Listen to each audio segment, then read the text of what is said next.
પૃથ્વી એ સૌર પરિવારની એક સભ્ય છે.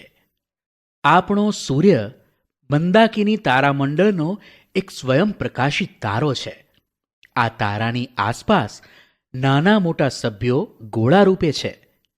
આપણી પૃથ્વી એમાંનો એક ગોળો છે. તેમને આપણે ગ્રહો તરીકે ઓળખીએ છીએ. સૂર્યના ગુરુત્વાકર્ષણ અને જે તે ગ્રહના ગુરુત્વાકર્ષણ બળના લીધે આ બધા ગ્રહો સૂર્યની આસપાસ વર્તુળાકાર કક્ષામાં ફરે છે. આ ગ્રહોને પોતાનો પ્રકાશ નથી, પણ સૂર્ય પાસેથી મળતા પ્રકાશથી તે પ્રકાશે છે. સૌર પરિવારના આ ગ્રહો વિવિધ કદ અને સ્વરૂપ ધરાવે છે. આ બધા ગ્રહો મળીને બને છે આપણું સૌર પરિવાર કે સૌર મંડળ. આમ ગ્રહો, ઉપગ્રહો, લઘુગ્રહો, ધૂમકેતુઓ અને ઉલ્કાઓનો આપણા સૌરમંડળમાં સમાવેશ થાય છે. સૌપ્રથમ સૌરમંડળના મુખ્ય સભ્ય તરીકે સૂર્યનો પરિચય મેળવીએ. સૂર્ય સમ્માનિત તારો છે. તે પૃથ્વી પરના જીવનનો દાતા ગણાય છે. સૂર્ય પૃથ્વી કરતાં લગભગ 13 લાખ ગણો મોટો છે. તેની ફરતે જો એક ચક્કર લગાવવો હોય તો 1000 કિલોમીટરના વેગથી ચાલતા વિમાનમાં બેસીને ફરીએ તો 107 વર્ષ નીકળી જાય, એટલે કે 125 વર્ષ જેટલો સમય લાગે. સૂર્યનું ગુરુત્વાકર્ષણ બળ પૃથ્વી કરતાં 28 ગણું વધારે છે. આથી જે પદાર્થનું વજન પૃથ્વી પર 1 કિલોગ્રામ થાય તેનું વજન સૂર્યની સપાટી પર 28 કિલોગ્રામ થાય. ગુરુત્વાકર્ષણ શક્તિને લીધે જ ગ્રહો પોતાના ચોક્કસ માર્ગમાં રહેલા છે અને તેની આસપાસ ફરે છે. પૃથ્વી સૂર્યથી 15 કરોડ કિલોમીટર દૂર છે. સૂર્યના પ્રકાશને ધરતી પર પહોંચતા 8.25 મિનિટનો સમય લાગે છે. સૂર્યની સપાટી હંમેશા અસ્થિર રહે છે. તેમાં અનેક કિલોમીટર લાંબી પ્રજ્વલિત થતી અગન જ્વાળાઓનો સમાવેશ થાય છે. સૂર્યનું મુખ્ય આવરણ હાઇડ્રોજન વાયુનું બનેલું છે. તેમાં હાઇડ્રોજન અને હિલિયમ વાયુની પ્રક્રિયાથી સતત પ્રકાશ અને ગરમી ઉત્પન્ન થાય છે, જેને આપણે ઉર્જા કહીએ છીએ. આમ સૂર્ય સપાટી ખૂબ જ ગરમ છે. સૂર્યની ઉર્જાથી પૃથ્વી પર જીવસૃષ્ટિ વિકાસ પામી છે. તેથી સૂર્યને સજીવોના પાલક તરીકે પણ ઓળખવામાં આવે છે. સૌર પરિવારમાં કુલ 8 ગ્રહો છે, જેમાં બુધ, શુક્ર, પૃથ્વી, મંગળ, આંતરિક ગ્રહો અને ગુરુ, શનિ, યુરેનસ, નેપચ્યુન બાહ્ય ગ્રહો તરીકે ઓળખાય છે. સૌર પરિવારના મંગળ, બુધ, ગુરુ, શુક્ર અને શનિ ગ્રહોને નરી આંખે જોઈ શકાય છે. બુધ આ ગ્રહ સૂર્યથી ઘણો નજીક છે. તે પીળાશ પડતા રંગનો છે. બુધને વાતાવરણ અને ઉપગ્રહ નથી. પૃથ્વી પરથી આપણને બુધ ગ્રહ સૂર્યોદય પહેલા અને સૂર્યાસ્ત બાદ થોડો સમય આકાશમાં દેખાય છે. શુક્ર સૌર પરિવારનો સૌથી ચમકતો ગ્રહ છે. તે કદ અને વજનમાં પૃથ્વી જેવો જ છે, જાણે પૃથ્વીનો જોડિયો ભાઈ. તે ચળકાટમાં ચંદ્રને મળતો આવે છે. તેને એક પણ ઉપગ્રહ નથી. તેની આસપાસ વાયુઓ અને વાદળોના ઘટ આવરણને કારણે તેનો અભ્યાસ બહુ થઈ શક્યો નથી. પૃથ્વી શુક્ર અને મંગળની વચ્ચે પૃથ્વીનું સ્થાન છે. પૃથ્વી પોતાની ધરી પર 24 કલાકમાં એક આંટો પૂરો કરે છે, જ્યારે સૂર્યની આસપાસ લગભગ 365 દિવસમાં એક આંટો પૂરો કરે છે. દિવસ, રાત અને ઋતુઓ જેવી ઘટનાઓ ફક્ત પૃથ્વી પર જ જોવા મળે છે. પૃથ્વીને એક ઉપગ્રહ ચંદ્ર છે.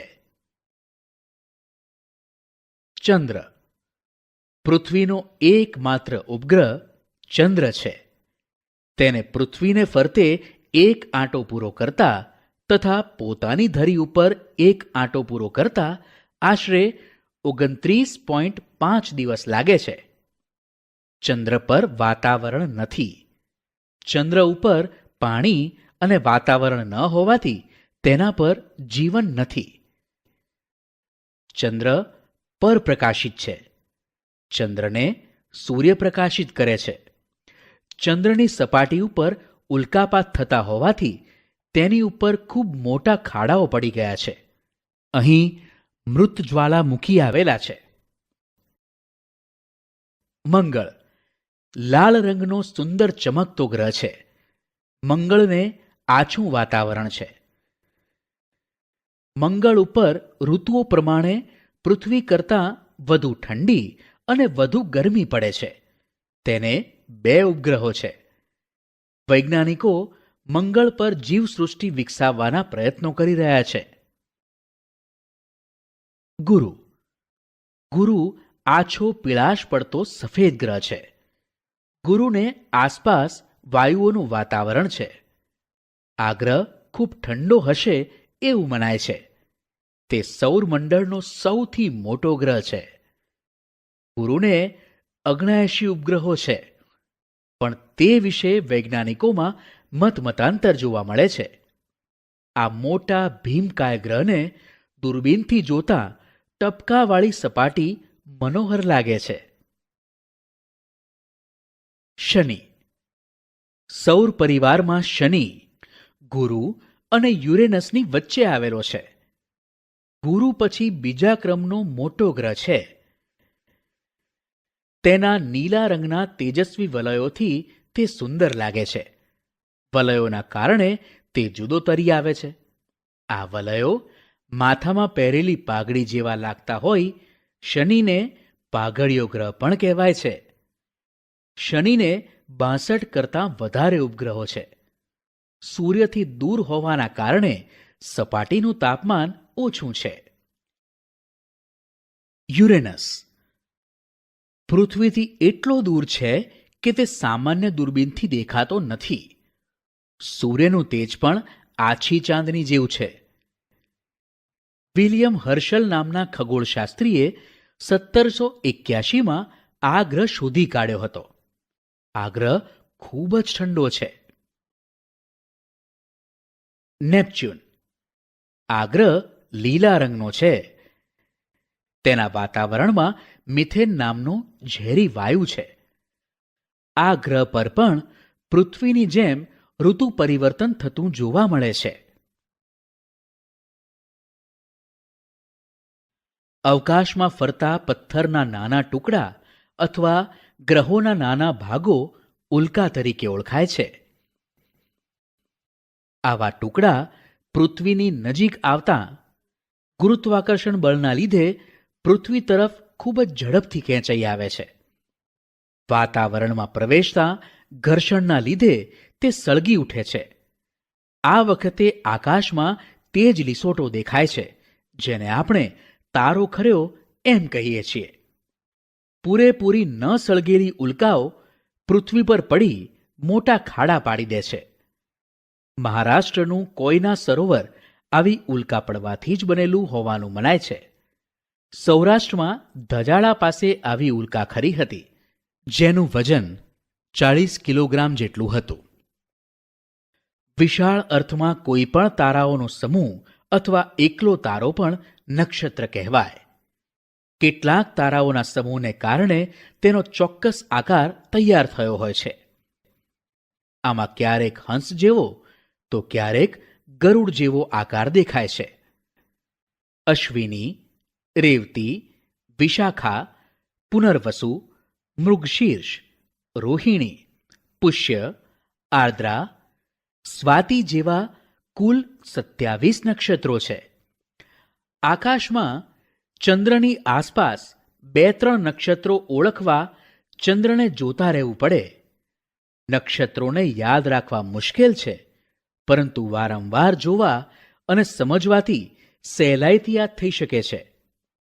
કેટલાક નામ તો શુભ કાર્યો સાથે યાદ રહી જાય છે, જેમ કે પુષ્ય નક્ષત્રમાં સોનાની ખરીદી કરવામાં આવે છે.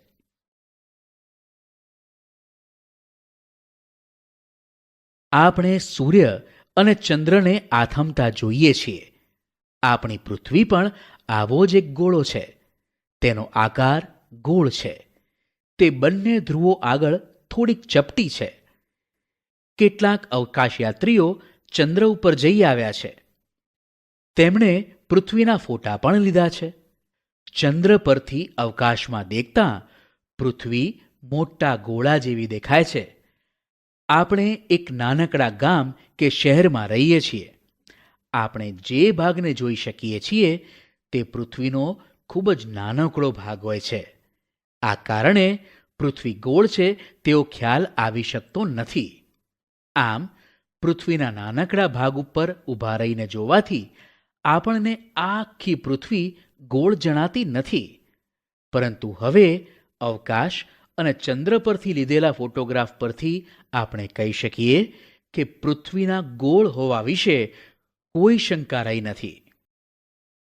પૃથ્વી દડા જેવી ગોળ નથી, પણ તે નારંગી જેવી ગોળ છે. ધ્રુવ પ્રદેશો આગળથી જરા ચપટી અને વિષુવવૃત્ત આગળથી થોડી ફૂલેલી છે. ધ્રુવવૃત્ત કરતાં પૃથ્વીનો મધ્ય ભાગ મોટો છે. આપણે તો હવે પૃથ્વીનું ઘનફળ અને વજન પણ જાણી શક્યા છીએ. પૃથ્વીનો અભ્યાસ કરવા માટે પૃથ્વીના ગોળાનો સાધન તરીકે ઉપયોગ કરવામાં આવે છે. તેથી તેની ઉપર દુનિયાનો નકશો દોરેલો હોય છે. તેમાં ભૂમિખંડો, મહાસાગરો તથા મહત્વના વૃત્તોના નામ લખેલા હોય છે. પૃથ્વીનો ગોળો એ પૃથ્વીની નાની પ્રતિકૃતિ છે. પૃથ્વીના ગોળા પર તમે ઉત્તર ધ્રુવ અને દક્ષિણ ધ્રુવ બતાવી શકશો. પૃથ્વીના ગોળા પરથી પૃથ્વી એક તરફ નમેલી છે તે પણ જાણી શકશો.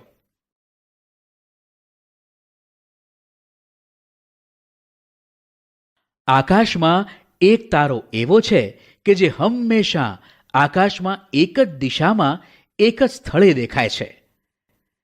આ ધ્રુવના તારાને સપ્તર્ષિ તારકના ઝુમખાની મદદથી સરળતાથી શોધી શકાય છે.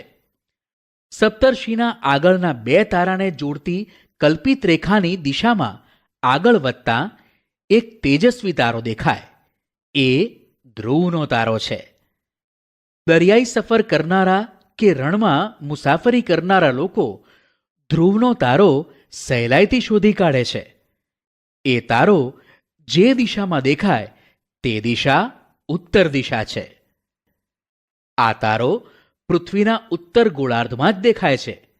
તેની સ્થિરતા અને પૃથ્વીના લગભગ ગોળ આકારને લીધે દક્ષિણ ગોળાર્ધમાંથી જોઈ શકાતો નથી.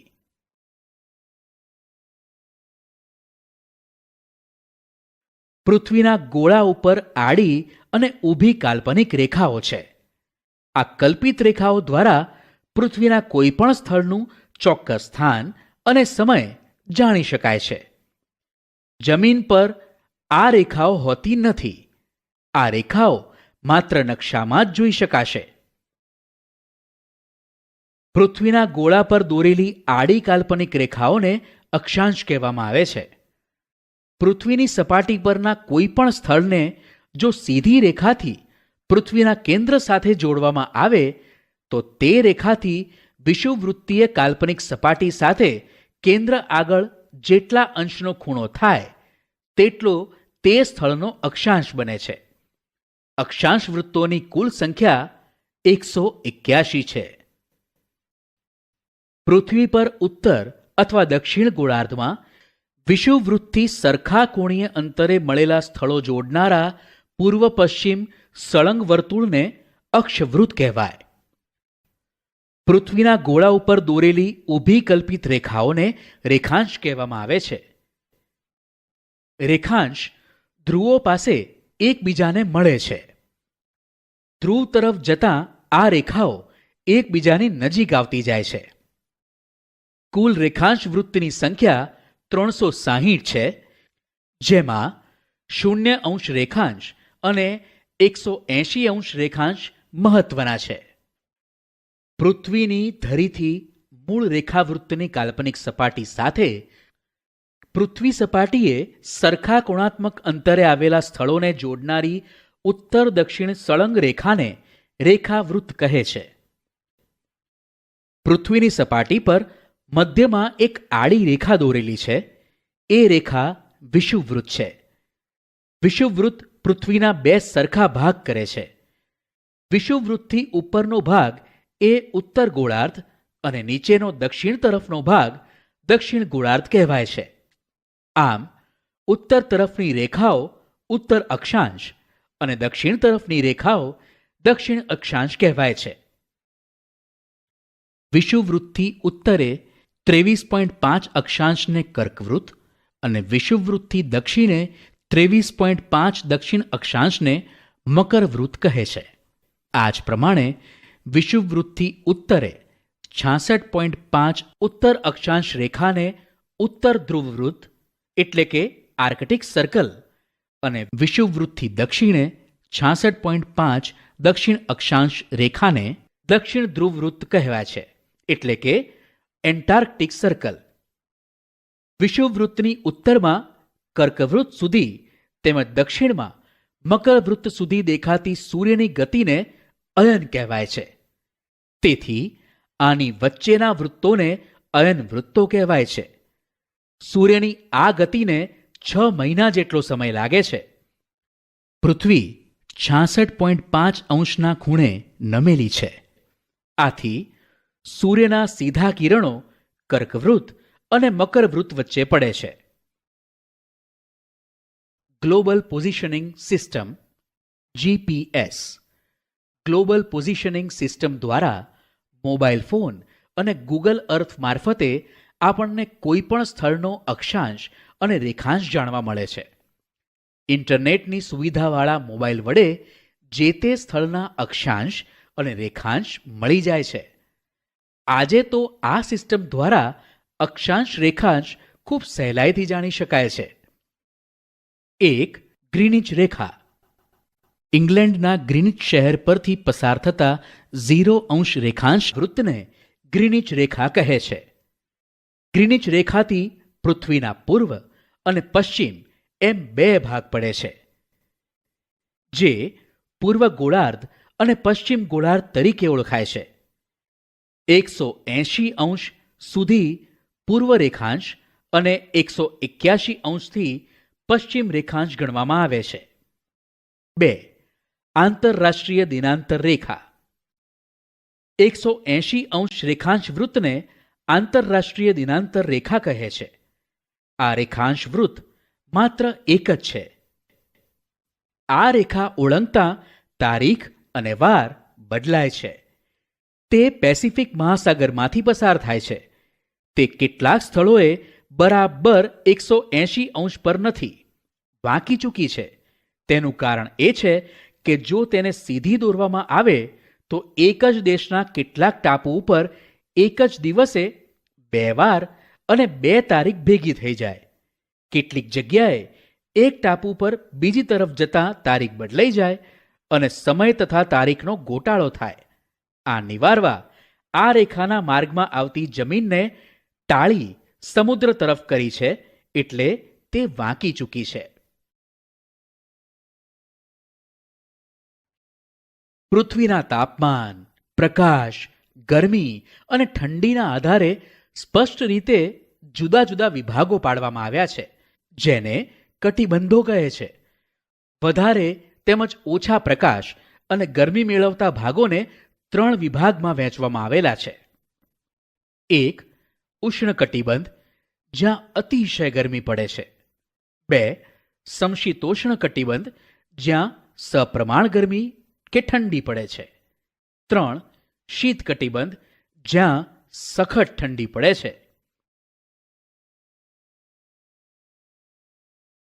પૃથ્વીની ગતિના પ્રકાર.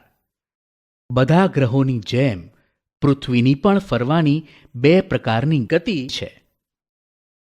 ભમરડો પોતાની ધરી પર ફરે છે, તેમ પૃથ્વી પોતાની ધરી પર પશ્ચિમથી પૂર્વ દિશામાં ફરે છે. પૃથ્વીની આ ગોળ ચક્કર લગાવવાની ગતિ દૈનિક ગતિ કહેવાય છે. તેને પરિભ્રમણ પણ કહે છે. પૃથ્વી વિષુવવૃત્ત પર કલાકના 1670 કિલોમીટરની ઝડપે એક ચક્ર પૂર્ણ કરે છે. આ ચક્ર પૂર્ણ કરતા 24 કલાક થાય છે. પૃથ્વીનો નારંગી જેવો ગોળ આકાર બનાવવામાં આ ગતિએ મહત્વનો ભાગ ભજવ્યો છે. પૃથ્વી પોતાની ધરી પર ચક્કર લગાવવાની સાથે સૂર્યની આસપાસ પરિક્રમા કરે છે. આ પરિક્રમા પૂરી કરતા પૃથ્વીને લગભગ 365 દિવસ લાગે છે. આ સમયગાળાને આપણે એક વર્ષ કહીએ છીએ.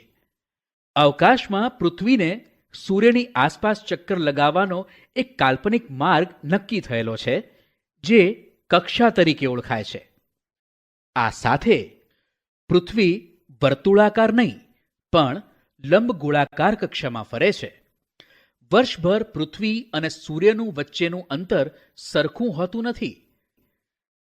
પૃથ્વી પોતાની ધરી પર 23.5 અંશ અને કક્ષા સાથે 66.5 અંશનો ખૂણો બનાવીને ફરે છે. પૃથ્વીના આ ધરી નમનના કારણે ઋતુઓ થાય છે અને રાત દિવસ લાંબા કે ટૂંકા થાય છે. પૃથ્વીની દૈનિક ગતિના લીધે જ દિવસ અને રાત્રિ થાય છે. પૃથ્વી ગોળ હોવાથી તેના અડધા ભાગ પર જ સૂર્યનો પ્રકાશ પડે છે અને અડધા ભાગ પર અંધારું રહે છે. પૃથ્વી ફરતી ન હોત તો એક તરફ અજવાળું અને બીજી તરફ અંધારું જ રહેત, પણ એમ બનતું નથી. આમ પૃથ્વીનું દરેક સ્થળ 24 કલાકમાં અજવાળામાંથી અંધારામાં અને પાછું અજવાળામાં આવે છે. તેનાથી પૃથ્વીના દરેક સ્થળે સવાર, બપોર અને સાંજ થાય છે. પૃથ્વીના પરિભ્રમણને લીધે દિવસ રાતની લંબાઈમાં ફેરફાર પણ થાય છે. 21મી જૂને કર્કવૃત અને 22મી ડિસેમ્બરે મકરવૃત્ત પર સૂર્યના કિરણો બરાબર સીધા પડે છે. જ્યાં સૂર્યના કિરણો સીધા પડે છે ત્યાં અને તેની નજીકના વિસ્તારોમાં દિવસ લાંબા અને રાત્રિ ટૂંકી રહે છે. જ્યાં સૂર્યના કિરણો ત્રાંસા પડે છે ત્યાં દિવસો ટૂંકા અને રાત્રિ લાંબી રહે છે. જ્યારે માર્ચ અને સપ્ટેમ્બર માસમાં રાત્રિ અને દિવસ લગભગ સરખા રહે છે.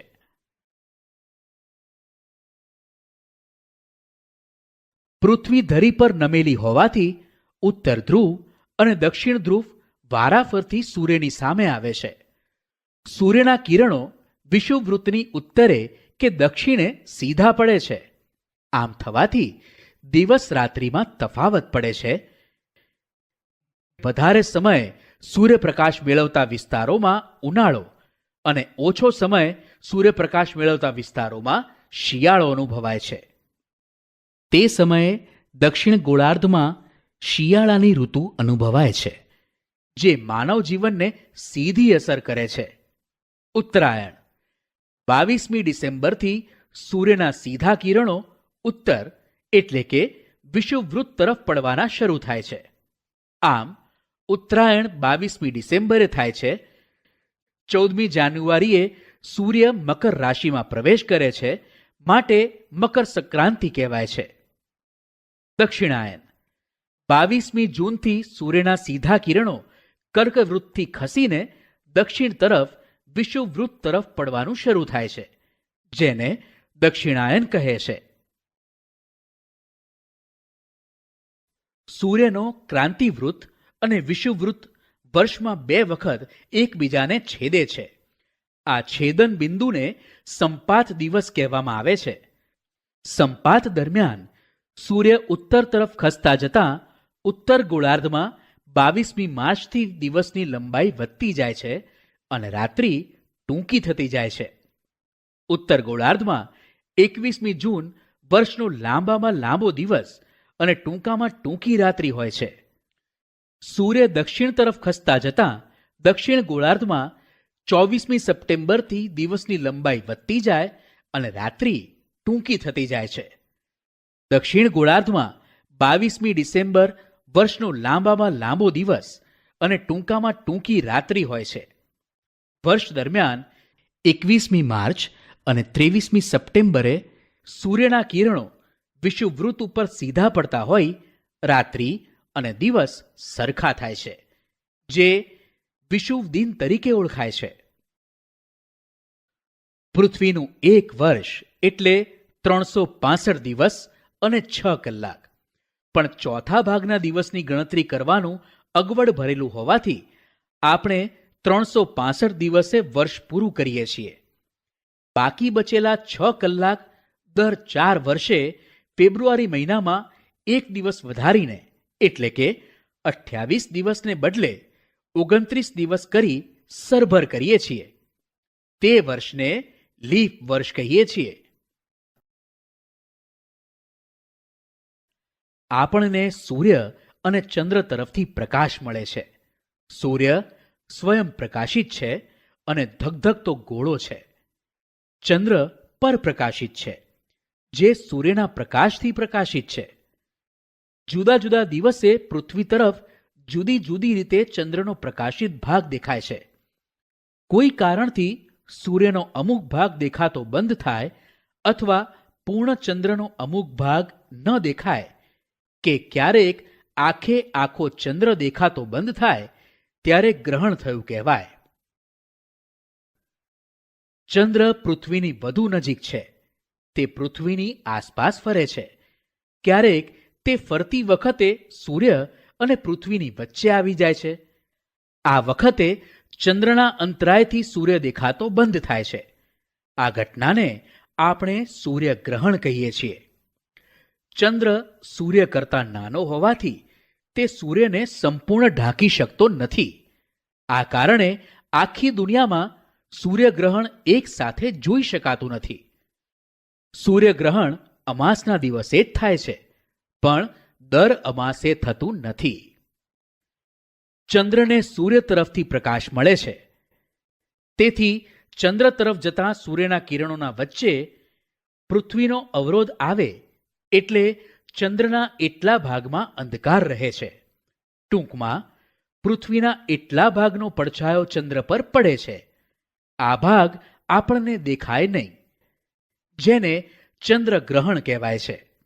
આવું માત્ર પૂનમની રાત્રિએ જ થાય, પણ દર પૂનમે થતું નથી.